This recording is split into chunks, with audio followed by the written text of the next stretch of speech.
নবী, আপনাকেরা যখন রূহর ব্যাপারে জিজ্ঞাসা করবে যে রূহটা কি, সোলটা কি, আত্মাটা কি, তখন আপনি বলবেন এটা হলো আল্লাহর হুকুম। কান সুবহানাল্লাহ।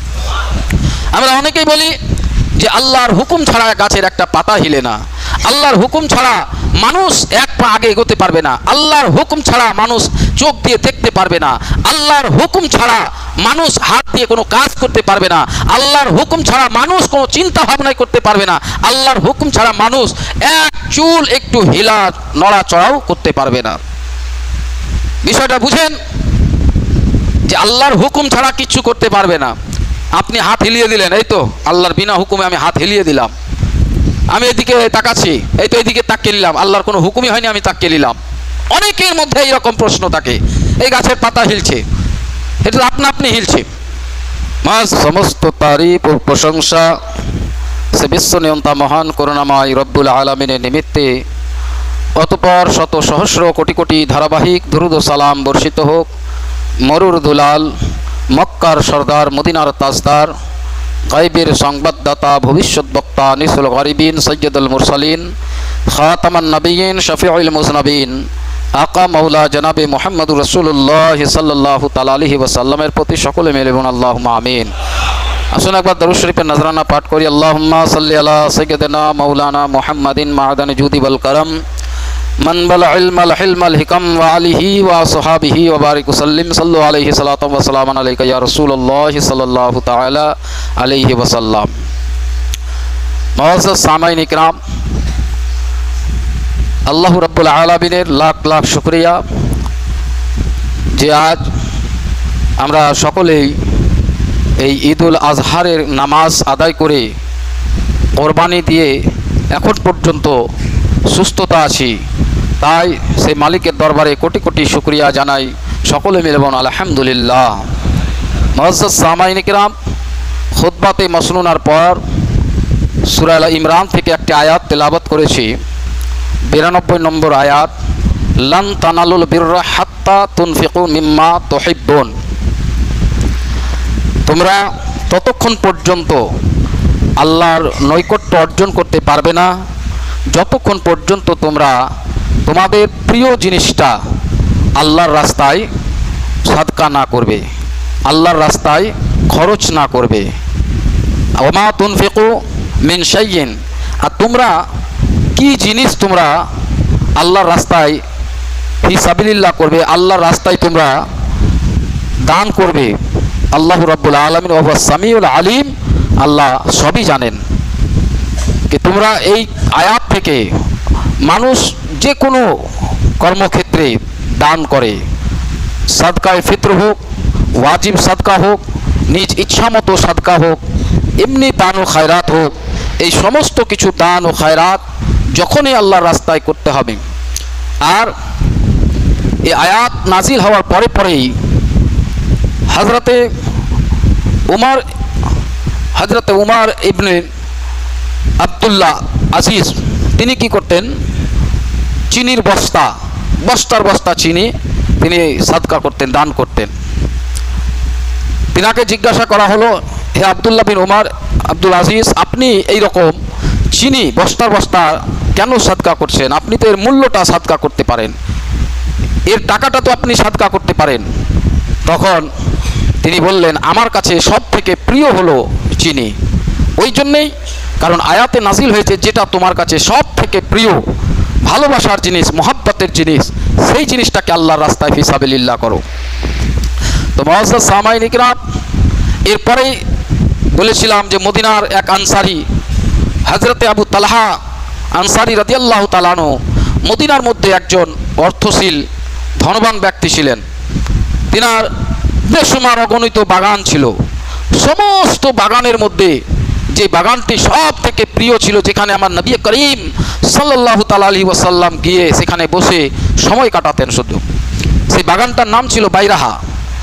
তো হযরতে এই আয়াত যখন নাজিল হলো, হযরতে আবু তালহা আনসারী রাদিয়াল্লাহু তাআলা আনহু প্রিয় নবী করিম সাল্লাল্লাহু আলাইহি সাল্লামের দরবারে উপস্থিত হয়ে আরজ করলেন, ইয়া রাসূলুল্লাহ, আমার যত ধন ও সম্পদ আছে, যত বাগান আছে খেজুরের, তার মধ্যে আপনি ভালো করেই জানেন যে আমার বাইরা নামক এই বাগানটি সব থেকে সুন্দর, যেখানে মানুষ নিজের খাহিশ রাখে যে সেখানে কিছুক্ষণ সময় সেখানে বসে কাটাই। এমন সৌন্দর্য বাগান, আর আমি ইয়া রাসূলুল্লাহ সেই বাগানটাকে আল্লাহর রাস্তায় ফিসাবিলিল্লাহ করতে চাই, দান করতে চাই। কোন সুবহানাল্লাহ। এই আয়াত শোনার পরে আমার নবী করিম সাল্লাল্লাহু আলাইহি সাল্লাম মুচকি হাসলেন হযরত আবু তালহার কথা শুনে, তারপরে তিনার দানকে কবুল করলেন। পরবর্তীতে তিনি কি করলেন, সেই দান, সেই বাগান হযরত আবু তালহা আনসারী রাদিয়াল্লাহু তাআলা আনহুর বংশ চাচা এবং ভাতিজার মধ্যে বিতরণ করে দিলেন। তো দোস্ত, বোঝা গেল এখানে যে মানুষের কাছে যখনই কাউকে দান করেন, খায়রাত করেন, এমনও আছে দেখবেন পকেটে হাত ভরবে, হাতে গুনতে গুনতে যেটা ছিঁড়া ফাটা নোট থাকবে সেটাই হয়তো বের করে দান করবে। মানে মন তার চাইবে না যে দান করি, চাই মসজিদে হোক, মাদ্রাসায় হোক, কোনো গরিব মিসকিনকে হোক, এতিমকে হোক। তো মুআজ্জাজ সামিঈন ইকরাম, কিন্তু এটা ভাবিয়েন না যে আমি সারা জীবন নামাজই পড়ে গেলাম একতরফা হয়ে, আর কোনো গরিব মিসকিন, দান ও খায়রাত, সাদকা এই সমস্ত জিনিসকে যখন এড়িয়ে চললেন, তো মুআজ্জাজ সামিঈন ইকরাম, আপনি ততক্ষণ পর্যন্ত আল্লাহর নৈকট্য অর্জন করতে পারবেন না। ইহুদিরা সওয়াল করলো, আর দিবেন না কেন? কারণ সবই তো আল্লাহরই দেন, আল্লাহই তো আপনাকে দিয়েছে। আর কারণ আল্লাহ খালিক ও রাজিক, মালিক, দেনেওয়ালা আল্লাহ। এই কথা অনুযায়ী ইহুদিরা সওয়াল করত। আরও এই সওয়াল আমাদের অনেকের মধ্যেই, সকলের মধ্যেই সওয়াল জাগে যে আসলে এই রূহটা কি? রূহ। তো আল্লাহ রাব্বুল আলামিন এর পরিবর্তে আয়াত নাজিল করেছেন, ইয়াসআলুনাকা আনির রূহ। হে নবী, আপনাকেরা যখন রূহর ব্যাপারে জিজ্ঞাসা করবে যে রূহটা কি, শোলটা কি, আত্মাটা কি, তখন আপনি বলবেন এটা হলো আল্লাহর হুকুম। কান সুবহানাল্লাহ। আমরা অনেকেই বলি যে আল্লাহর হুকুম ছাড়া গাছের একটা পাতা হিলে না, আল্লাহর হুকুম ছাড়া মানুষ এক পা আগে এগোতে পারবে না, আল্লাহর হুকুম ছাড়া মানুষ চোখ দিয়ে দেখতে পারবে না, আল্লাহর হুকুম ছাড়া মানুষ হাত দিয়ে কোনো কাজ করতে পারবে না, আল্লাহর হুকুম ছাড়া মানুষ কোনো চিন্তা ভাবনাই করতে পারবে না, আল্লাহর হুকুম ছাড়া মানুষ এক চুল একটু হিলা নড়াচড়াও করতে পারবে না। বিষয়টা বুঝেন যে আল্লাহর হুকুম ছাড়া কিছু করতে পারবে না। আপনি হাত হিলিয়ে দিলেন, এই তো আল্লাহর বিনা হুকুমে আমি হাত হিলিয়ে দিলাম, আমি এদিকে তাকাচ্ছি, এই তো এইদিকে তাকিয়ে নিলাম, আল্লাহর কোনো হুকুমই হয়নি, আমি তাকিয়ে নিলাম। অনেকের মধ্যে এইরকম প্রশ্ন থাকে, এই গাছের পাতা হিলছে, এটা আপনা আপনি হিলছে। মুআজ্জাজ সামিঈন ইকরাম, তো এগুলো একটা মুনাফিকদের একটা বিশ্বাস, মুনাফিকদের একটা বিশ্বাস যে এরা কেমন বিশ্বাস করে যে এই সব জিনিস যাবতীয় যা আছে এগুলো হচ্ছে সব আপনা আপনি অটোমেটিক হচ্ছে, কোনো আল্লাহর হুকুম এখানে কিচ্ছু নাই। কিন্তু আমি বলছি এখানে আল্লাহর হুকুম আছে, কারণ আল্লাহ তো নিজেই বলছেন ইয়াসআলুনাকা আনির রূহ। হে নবী, আপনাদেরকে বলুন, যখন এরা আপনাকে জিজ্ঞাসা করে রূহ সম্পর্কে, আত্মার সম্পর্কে যখন আপনাকে জিজ্ঞাসা করবেন, তখন আপনি বলবেন যে এই আত্মাটা হলো একটা আল্লাহর হুকুম। মুআজ্জাজ সামিঈন ইকরাম, এবার বুঝুন আল্লাহর হুকুমটা কি। এই শরীর আছে, শরীর আমার, হাত আমার, পা আমার, সব কিছু আমার, চোখ আমার, কিন্তু এর ভিতরে যে রূহ আছে, আল্লাহর হুকুমটা আছে, এই রূহটাকে বের করে দেওয়া হলো, আল্লাহর হুকুমটাকে বের করে দেওয়া হলো, সাইড করে দেওয়া হলো। এবার বলুন তো, চোখ তো আপনারই আছে, যে চোখ দিয়ে আপনি দায়ে বায়ে দেখছিলেন, আপনি কি আর দেখতে পারবেন? আল্লাহর হুকুমটাকে সরিয়ে দিলাম, মানে আল্লাহর আত্মাটাকে কি বলেছেন? হুকুম। রূহটাকে কি বলেছেন? হুকুম, যেটা হচ্ছে আমার হুকুম। তো এই হুকুমটাকে যখন বের করে দেওয়া হয়, যখন বাইরে চলে যায় শরীর থেকে, তখন চোখ তো আপনার আছে, চোখের সমস্ত পার্ট আপনার সব ঠিক আছে, কিন্তু সেই চোখের মধ্যে আপনার দেখার আর ক্ষমতা নাই, কারণ আল্লাহর হুকুম নাই যে আপনি দেখতে পাবেন। হাত আপনার, সে আপনার বডিতে, আপনার শরীরের মধ্যেই লেগে আছে, কিন্তু আল্লাহর হুকুমটা নাই আপনার শরীরে। যে হাত দিয়ে আপনি নড়াচড়া করছিলেন আর বলছিলেন আল্লাহর বিনা হুকুমে আমি হাত নড়াচ্ছি, আল্লাহর হুকুম হয়নি, হাত আমি একবার ডানে করলাম, একবার বামে করলাম। মুআজ্জাজ সামিঈন ইকরাম, যখন আপনার শরীর থেকে সে আল্লাহর হুকুমটা বের হয়ে যাবে, সেই রূহটা বের হয়ে যাবে, তখন এই হাত আপনি এক চুল পরিমাণ আপনি আর নড়াতে পারবেন না। তাহলে বোঝা গেল ওই হাতটা যে নড়ছিল ওই আল্লাহর হুকুমের কারণে, চোখ দিয়ে যে দেখছিলেন এটাও ছিল আল্লাহর হুকুমের কারণে, আপনি যে জবান দিয়ে কথা বলছেন এটাও আল্লাহর হুকুমের কারণে। কারণ আল্লাহর হুকুম যখন শরীর থেকে বেরিয়ে যায়, তখন আপনার শরীরে সমস্ত পার্ট আপনার সব জায়গায় একেবারে সেখানেই থাকে যেখানে থাকার দরকার, কিন্তু আপনি আপনার ওই ক্ষমতা আপনি রাখেন না, কারণ আল্লাহর হুকুম আর নাই আপনার শরীরে যে আপনি হাত নড়াবেন, আল্লাহর হুকুম নাই আপনার চোখে যে আপনি কাউকে দেখবেন, আল্লাহর হুকুম নাই আপনার পায়ে যে আপনি কোথাও হেঁটে চলে যাবেন। তাহলে এখানে বুঝতে হবে যে আল্লাহর হুকুম ছাড়া কোনো মানুষ তো জীবজন্তু তো কি পুরো কায়নাতের মধ্যে কোনো রত্ত বদল পরিবর্তন হয় না আল্লাহর হুকুম ছাড়া। আল্লাহর হুকুমে আল্লাহ বলেছেন ওয়াশামসু তাজরি লিমুস্তাকরিল লাহা, আমি সূর্যকে, চন্দ্রকে, সমস্ত গ্রহ উপগ্রহকে আমি একটা নির্দিষ্ট কক্ষপথে চলমান করেছি, তারা আমার হুকুমে নির্দিষ্ট পথে চলবে। আপনি যদি ইচ্ছা করে তো বলুন তো আল্লাহর হুকুম ছাড়া পূব দিকে উঠে পশ্চিম দিকে অস্ত যায়? আপনি একবার চেষ্টা করেন পুরো সায়েন্স নিয়ে, পুরো বৈজ্ঞানিকের সমস্ত ক্ষমতা নিয়ে যে একদিন সূর্যকে উত্তরে উঠিয়ে দক্ষিণে ডুবিয়ে দিতে। যে পৃথিবীটাতে আমরা বাস করছি, এই যে পৃথিবী, এত বড় পৃথিবীর জমিনটাতে আমরা বাস করছি, এই পৃথিবীটা যদি যেই জায়গায় আল্লাহ পাক যেই কক্ষে যেই পথের মধ্যে যেই রেখার মধ্যে আল্লাহ রেখেছেন এই পৃথিবীটাকে যদি এক চুল পরিমাণ তার কক্ষ থেকে একটু যদি এদিকে হটেছে তাহলে কি হবে জানেন?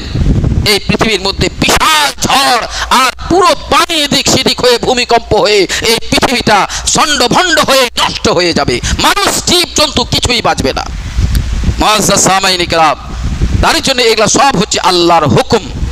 তাহলে আজ যখন সব কিছুই আল্লাহর দেন, আল্লাহ আমাদেরকে দিয়েছেন, আল্লাহ আমাদের খালিক ও মালিক, আমরা স্বীকার করলাম, মানলাম আল্লাহর হুকুমে সব কিছু হয়, তাহলে আজ যে আপনার অর্থ থেকে, আপনার কোনো অর্থ থেকে, সম্পদ থেকে, আপনার রুজি থেকে, রিজ থেকে আপনি যদি কাউকে কিছু দান করেন তো মন থেকে ভালোবাসা নিয়ে দান করেন, যেন আল্লাহ পাক আপনার সেই দানকে কবুল করেন আর আপনি আল্লাহর নৈকট্য অর্জন করতে পারেন। সুবহানাল্লাহ।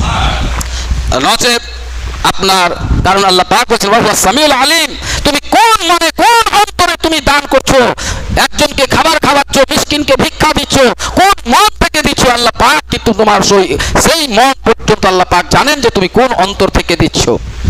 তোমার সামিন ইকরাম, তো যাবতীয় যা জিনিস আছে, যা আমরা এই পৃথিবীর বুকে যা ব্যবহার করছি সব কিছু তো আল্লাহর দেন, আল্লাহর হুকুম অনুযায়ী, কারণ আল্লাহর হুকুমেই সব কিছু হচ্ছে। আমার অর্থ, সম্পদ, টাকা পয়সা, জমি জায়গা, ভালোবাসা, যাবতীয় যা জিনিস হচ্ছে আল্লাহর হুকুমে হচ্ছে। কিন্তু আজ বলার শেষ কথা, শেষ উদ্দেশ্য হলো এটাই যে আপনি সামান্য এক শতক নয়, এক কাঠাও নয়, মনে 1-2 ইঞ্চি জায়গার কারণে আজ ভাই ভাই, বাপ ছেলেতে মাথা ফাটাফাটি হয়ে যায়, ঝগড়া হয়ে যায়। কারণটা কি? সবই তো আল্লাহর দেন। তোমার জায়গা, তোমার সম্পদ, তোমার সম্পত্তি সব কিছু তোমার পড়ে থেকে যাবে, কিন্তু শেষমেশে তুমি গুনেগার হবে, তুমি জাহান্নামী হয়ে যাবে। তোমার ভাই ভাইয়ের সাথে সেই যুদ্ধ করবে, সেই সব কিছু লণ্ডভণ্ড হয়ে যাবে, তোমার আত্মীয়তা হারিয়ে যাবে, তোমার ভ্রাতৃতা হারিয়ে যাবে, তোমার পিতৃতা হারিয়ে যাবে, পিতৃ পরিচয় তোমার হারিয়ে যাবে এই সামান্য 1 ইঞ্চি জায়গার জন্যে। আজ শুধু আমাদের আহিরেই নয়, বহু জায়গায় আজ এই কোরবানির উদ্দেশ্যে, কোরবানির মাংস খেয়ে শরীরের রক্তকে গরম করে যখন জায়গা মাপামাপি শুরু হয় তখন বিশাল বড় বড় ফিতনা সৃষ্টি হয়ে যায়, ফাসাদ সৃষ্টি হয়ে যায়। আজ সেই সময়, সেই অবস্থায় সেই পিতা তার পুত্রকে চিনতে পারে না, সেই পুত্র পিতাকে চিনতে পারে না। মুআজ্জাজ সামিন ইকরাম, এইরকম বহু অসংখ্য আপনি দেখতে পাবেন। এর কারণ কি?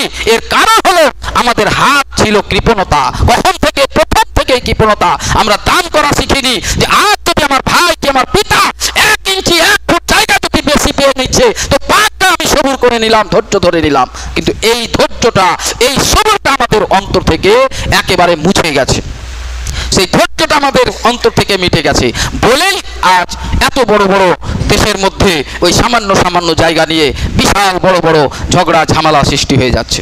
যাই হোক, আপনাদের কাছে অনুরোধ যে এই আপনারা আহিরনে করেননি, হয়নি, কিন্তু বাইরে হচ্ছে এই সব মারামারি, কাটাকাটি, সেই জায়গা নিয়ে মাপামাপি নিয়ে এইরকম হচ্ছে।